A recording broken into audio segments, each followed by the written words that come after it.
நண்பர்களுக்கு வணக்கம். இப்போ நம்ம டிஸ்கஸ் பண்ண போகிற டாபிக் பார்த்தீங்கன்னா யங்ஸ் மாடுலஸ்.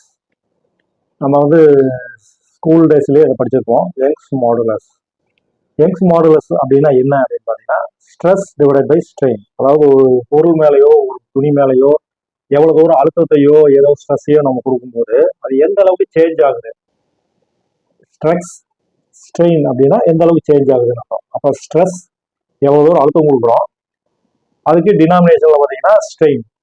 இப்போ அழுத்தம் கொடுக்கும்போது கம்மியாக அது ரியாக்ட் ஆச்சு, அதாவது மாற்றம் உண்டாச்சு அப்படின்னா ஹை மாடுலஸ் அப்படின்பாங்க.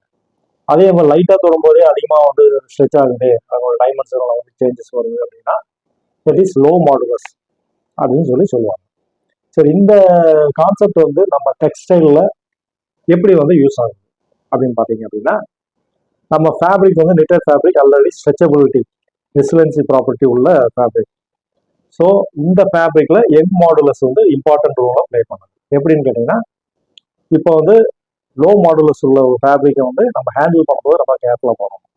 இல்லை அப்படின்னா அது ஸ்ட்ரெச்சிங் ஆகும். நம்ம லே விரிக்கும் போது நம்ம லே லென்த் கம்மி பண்ணி பண்ணணும். ப்ராப்பராக ரிலாக்ஸ் பண்ணிட்டு அதுக்கப்புறம் தான் லே போடணும். அதே மாதிரி ஃபினிஷிங்லேயும் ஓவர் ஃபீடிங்லாம் பெட்டராக கொடுத்து கேர்ஃபுல்லாக நம்ம ஃபினிஷ் பண்ணணும். இல்லை அப்படின்னா நமக்கு ஸ்ட்ரிங்கேஜ் கண்ட்ரோல் ஆகுறது, அன்இவன் வரும், இந்த மாதிரி நிறைய இஷ்யூஸ் வரதுக்கான வாய்ப்புகள் ரொம்ப அதிகம். இப்போ நம்ம ஃபேப்ரிக்ல லோ மாடுலஸ் செய்யறது அப்படின்னு பார்த்தீங்கன்னா, லென்த் வைஸ் லோ மாடுலஸ் உள்ள ஃபேப்ரிக் இருக்கு, வித் வைஸ் லோ மாடுலஸ் இருக்கு. ரெண்டுலையுமே லோ மாடுலஸ் உள்ள துணிகள் இருக்கு.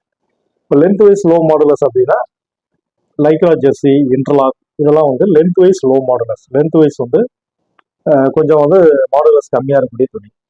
இப்போ இன்டர்லாக்லாம் பார்த்தீங்கன்னா அதுக்காக ப்ராப்பராக ரிலாக்ஸ் பண்ணணும். சிங்கேஜ் அதில் கண்ட்ரோல் ரிலாக்ஸ் ட்ரையர் போட்டு ப்ராப்பராக பண்ணல அப்படின்னா சிங்கேஜ் கண்ட்ரோல் பண்ணுறது கொஞ்சம் சிரமமாக இருக்கும். ப்ளஸ் லே லென்த் கம்மியாக போடணும். லைக்ரா ஜெர்சி அதே மாதிரி தான் ப்ராப்பராக ரிலாக்ஸ் பண்ணி லே லென்த் கம்மி பண்ணி கரெக்டாக கேர்ஃபுல்லாக ஹேண்டில் பண்ணி பண்ணணும். இதே வித் டைரக்ஷனில் லோ மாடல்ஸ் உள்ள ஃபேப்ரிக்ஸ் எது அப்படின்னு கேட்டிங்கன்னா ரிப், அது ஸ்பெஷலி ட்ராப் ரிப் போனீங்க அப்படின்னா வித் வைஸ் லோ மாடுலஸாக இருக்கும். அதாவது லைட்டாக ஸ்ட்ரெஸ் கொடுத்தா கூட அது பெரிய சேஞ்சஸ் ஃபேப்ரிக் உண்டாகும்.